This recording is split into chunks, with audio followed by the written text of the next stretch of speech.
very often we are satisfied with very, very low standards. For example, the biggest problem with academia is that it's fundamentally an analytical pursuit. So I've studied at the greatest academic institutions in the world. I studied at Harvard and University of Chicago and many other great universities. And the ideas you learn at university is not supposed to transform the way you experience life. It's not supposed to permeate your life. It's not supposed to shift the way you think.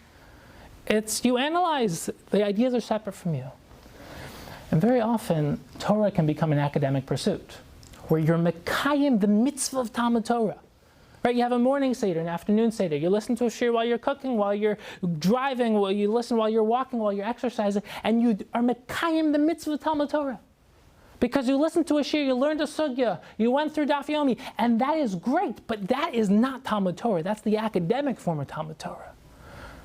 True Torah is transformative. That means that you never leave a shir the same way you came in, which means that you perceive the concept of Talmud Torah as transformative. I am trying to fundamentally shift, deepen, and transform the way I see, think, and experience the world. And most people don't think Torah has that ability, and most people don't think Torah has that purpose. But once you start to realize that every halacha, every concept, every question, every sugya, every source, every aspect of Torah has an infinite spectrum, and that you are touching the surface and that you can deepen and deepen and deepen, you start to realize that you're not truly learning until you're giving up the way you currently see the world for the way that you should see the world, and that is an infinite journey. And the reason why that's so difficult is because that's vulnerable. You have to give up the way you currently see something. And it's one of those things where if you were... Okay, the reason why I love Bali Teshuvah, I'm not a Bali Teshuvah, I was born from birth.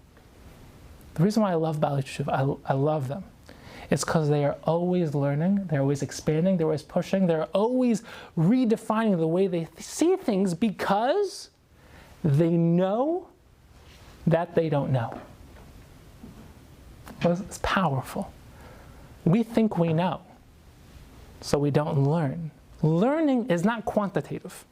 It's not, how much progress am I making going through Shas, going through Tanakh, going through Halacha. That's not learning. Learning is transformative. It's redefining your paradigmatic understanding of everything. It's when you say, I'm going to give up the way I currently see things for the way I could see things, and that's a different way of approaching learning. It means that when you engage in learning, you're bringing everything you are to the table, and what you're learning is going to redefine and transform everything you currently are. And once again, that's vulnerable. But when you do that, you start to realize that the goal is not to learn Torah. It's to live Torah. It's to think, breathe, and eat Torah. It's where Torah becomes a constant pursuit. And it's one of those things where if you think that learning is that every halacha, concept, sugya, question has an answer, and once you heard the answer, you're done with that, you're done.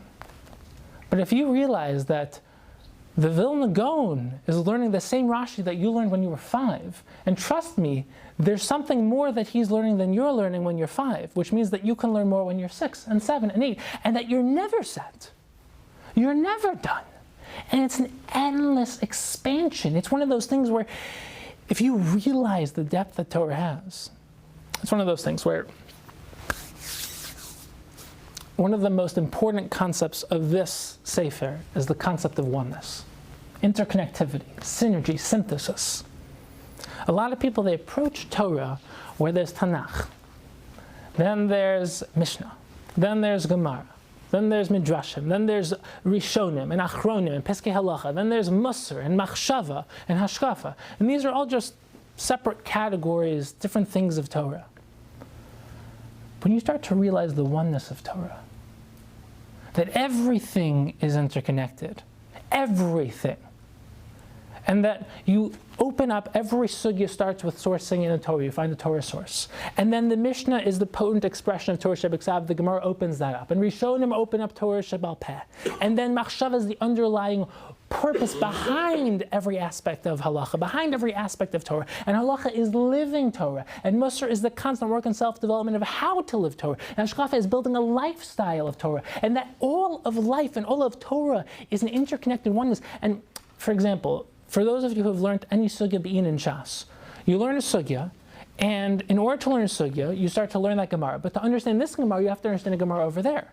And understand the Rambam over here, you have to understand the Rambam over there. And to understand this Sugya over here, you connect it with 3 other Sugyas. But to open up those Sugyas, you have to learn all these other things. You start to realize that there is an underlying interconnectivity between everything. And that's the greatest wisdom. It's one of those things where you get true admiration and respect and awe for Torah when you realize that it's not just a wisdom amongst wisdom, it is the greatest wisdom. Because the greatness of science is that you plug in anything, if you have any real science, hard science. What's a science? It's a systematic form of wisdom, where you plug in one thing, it has to connect with everything else, otherwise it doesn't work. And Torah is the source of science. It is greater than science, but it has the same underlying structure, where is the grace. And when you're just learning and you have no respect for Torah because you just think it's another thing I'm supposed to do because Hashem wants, you're not in awe and in love. Torah is chayim hilamak chazikimbo. It's supposed to just bring you to life. And I'm not talking about fluffy, inspirational aspects of Torah. I'm talking about the deepest philosophical aspects. I'm talking about Torah, lumdus be'in. And it's one of those things where you start to realize the true greatness of Torah.